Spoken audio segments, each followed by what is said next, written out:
Bismillahirrahmanirrahim. Assalamu alaikum wa rahmatullahi wa barakatuh. Hurmattуу менин туугандарым, баарыңыздарга Аллах Тааланын саламы, рахматы, берими болгон болсун. Анан өзүм туурасында бир кыскача бир тааныштыра кетейин. Себеби бул жерде мени тааныгандар да бар, тааныбагандар да бар дегендей. Менин атым Алдынбек. Ушул бүгүнкү тойдун ээси болгон Алтынбек байкемдин бир тууган агамдын кичүү иниси болом. Азыркы тапта ушул Египет мамлекетиндемин. Кайыр шаарында Аль-Аскар деген университетте шарият тарабын окуп жатам. Анча-мынча окуу жакта маселе болуп калды, визамда маселе болуп калды. Ошол себептерден улам бүгүнкү тойго катыша албай калдым.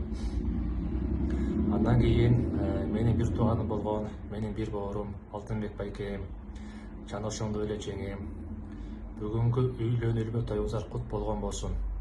Аллах Таалам силерге узун умур берген болсун. Аллах Таалам силердин экеңиздерди берекелүү кылган болсун. Аллах Таалам экеңиздерди түбөлүк кылган болсун. Кармашкан колуңуздар эч качан үзүлбөсүн. Аллах Таалам силерди дүйнө акыретте бактылуу кылган болсун. Ошондой эле Аллах Таалам сиздерге көп наристе берген болсун. Аллах Таалам өмүрүңүздөрдү узун кылган болсун. Аллах Таалам сиздерге берекесин берген болсун. Аллах Таалам сиздерге өзүнүн жардамын берген болсун. Жана ошондой эле сиздерге Аллах Таалам ушундай бир көп наристе насип кылган болсун. Ушундай камчыга сап боло тургандай кыргыз элине, кыргыз жерине, бүткүл ааламга ушундай кызмат кыла турган күчтүү уул кыздарды насип кылган болсун. Анан ушул жерде бир маселе айтып кетпесек болбойт. Себеби кыргыз элинде эл алдында бир сөз бар. Жомарт адамдын жомарттыгын айтпай коюу, берешен адамдын берешендигин айтпай коюу бул өзү сарандык дейт. Аңсыңарындай бизде ушундай эреже жеткирген, бизде ушундай бир багып чоңойткон бул биздин апабыз.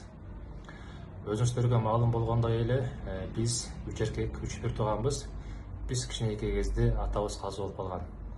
Ошондой казы болуп калса дагы бирок ата ордун ата болгон, эне ордун эне болгон бул биздин апабыз. Аталык тарбиясын да берген, энелик тарбияны да берген бул биздин апабыз. Апакем, сиздин өмүрүңүзгө Аллах Таала берекесин берген болсун. Эч качан оорубаңыз. Аллах Таалам ушундай кылган кызматыңыздын баары кабыл кылган болсун. Аллах Таалам сизди дүйнө акыретте бактылуу кылган болсун. Даражаңызды бийик кылган болсун. Эч качан оорубаңыз.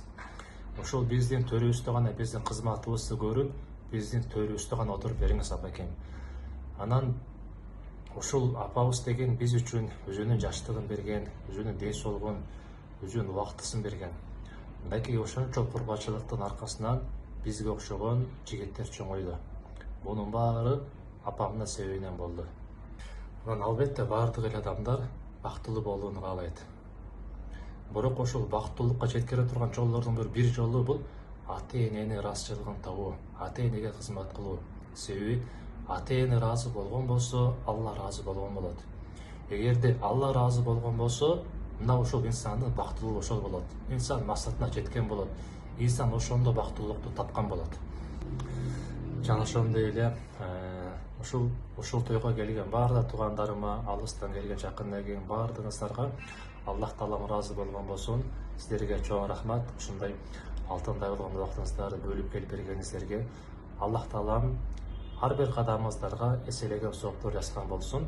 Аллах Таалам силерден ыраазы болгон болсун. Аллахым силерге берекесин берген болсун. Баарыңыздарга чоң рахмат. Ассаламу алейкум ва рахматуллахи ва баракатух.